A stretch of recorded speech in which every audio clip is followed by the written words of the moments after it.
కొత్త సంవత్సరం జరభద్రం. కొత్త సంవత్సరానికి స్వాగతం పలికేందుకు అందరూ ఎంతో ఆసక్తిగా ఎదురుచూస్తున్నారు.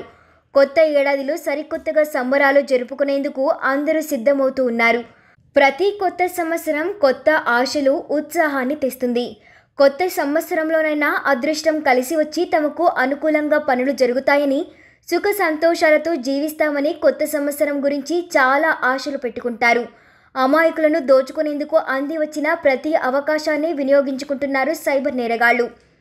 తాజాగా కొత్త సంవత్సర శుభాకాంక్షల పేరుతో జేబులు ఖాళీ చేసేందుకు సిద్ధమవుతూ ఉన్నారు. ఏమాత్రం అజాగ్రత్తగా ఉన్నా వారి చేతికి చిక్కి ఖాతాలు ఖాళీ చేసుకోవడమే కాదు, ఫోన్లో ఉన్న వ్యక్తిగత సమాచారమంతా పోగొట్టుకోవాల్సి వస్తుందని Telangana RTC MD VC Sajjanar హెచ్చరించారు. ఆయన తన ఎక్స్ ఖాతా వేదికగా అప్రమత్తంగా ఉండాల్సిందిగా అందరినీ హెచ్చరించారు. ఏ సందర్భమైనా ఆత్మీయులు ఒకప్పుడు ఇంటికి వచ్చి శుభాకాంక్షలు తెలిపేవారు. కానీ ఇప్పుడు ఏ సందర్భమైనా ఫోన్లో విషెస్ వచ్చేస్తున్నాయి. పండగైనా పబ్బమైనా అన్నీ ఫోన్లోనే అయిపోయింది. ముఖ్యంగా వాట్సాప్లో. ఈ మెసేజ్లలోనే అందరూ సృజనాత్మకతను వెతుకుతూ ఉంటారు.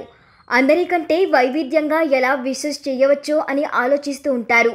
డిసెంబర్ 31 అర్ధరాత్రి 12 గంటల నుండే ఒకరికొకరు శుభాకాంక్షలు చెప్పుకోవడం సహజం. ఈ క్రమంలో సాధారణంగా కాకుండా రకరకాల చిత్రాలు, సందేశాలను మీ పేరుతో సహా తయారు చేసుకొని పంపించవచ్చని, ఇందుకోసం ఈ కింద లింకుపై క్లిక్ చేసి వివరాలు నమోదు చేస్తే చాలని మన ఫోన్లకు సందేశాలు వస్తాయి. పొరపాటున వాటిపై క్లిక్ చేశారంటే తిప్పలు తప్పవు.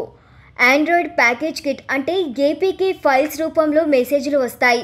పొరపాటున కూడా వాటి మీద క్లిక్ చేస్తే మన ఫోన్లోని సమాచారమంతా నేరగాళ్ల ఆధీనంలోకి వెళ్తుంది. బ్యాంక్ ఖాతాల వివరాలు, ఫోటోలు, వీడియోలు, కాంటాక్ట్ నంబర్లు, ఇతర ఫైల్స్ అన్నీ లాగేసుకుంటారు. కాబట్టి నూతన సంవత్సర సందేశాలు వచ్చినప్పుడు జర జాగ్రత్తగా ఉండాలని పోలీసులు హెచ్చరిస్తూ ఉన్నారు. ఇప్పటికే పెద్ద ఎత్తున సందేశాలు పంపుతున్న సైబర్ నేరగాళ్లు రాబోయే 2-3 రోజుల్లో తమ దాడుల్ని తీవ్రతరం చేసే అవకాశం ఉంది అని కూడా వారు చెప్తూ ఉన్నారు. అయితే అజాగ్రత్తతో విలువైన సమాచారాన్ని పోగొట్టుకోకుండా, ఎటువంటి అనుమానాస్పదమైన లింకుల మీద క్లిక్ చేయకుండా జాగ్రత్త పడుతూ ఆనందంగా కొత్త సంవత్సరానికి స్వాగతం పలుకుదాం. తెలంగాణలో గతేడాదితో పోలిస్తే 2024వ సంవత్సరం సైబర్ నేరాలు గణనీయంగా పెరిగాయి. ఈ మోసాలతో చిక్కుకునే వారు ఎక్కువగా ప్రైవేట్ ఉద్యోగులనేనని కూడా తెలుస్తోంది. సైబర్ నేరాల్లో దేశంలోనే తెలంగాణ టాప్ 5లో నిలిచింది. అలాగే తెలంగాణలో సైబరాబాద్, హైదరాబాద్, రాచకొండ ట్రై కమిషనరేట్ల మొదటి 3 స్థానాలను ఆక్రమించాయి.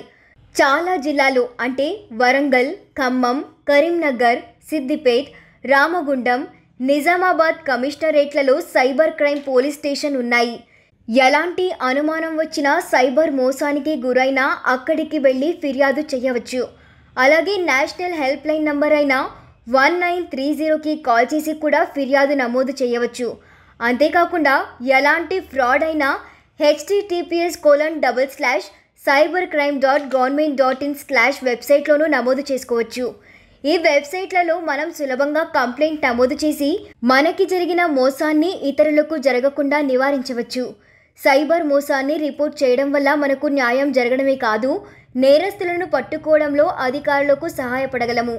మోసగాళ్లకి భయపడి చర్య తీసుకోవడానికి వెనకాడకూడదు.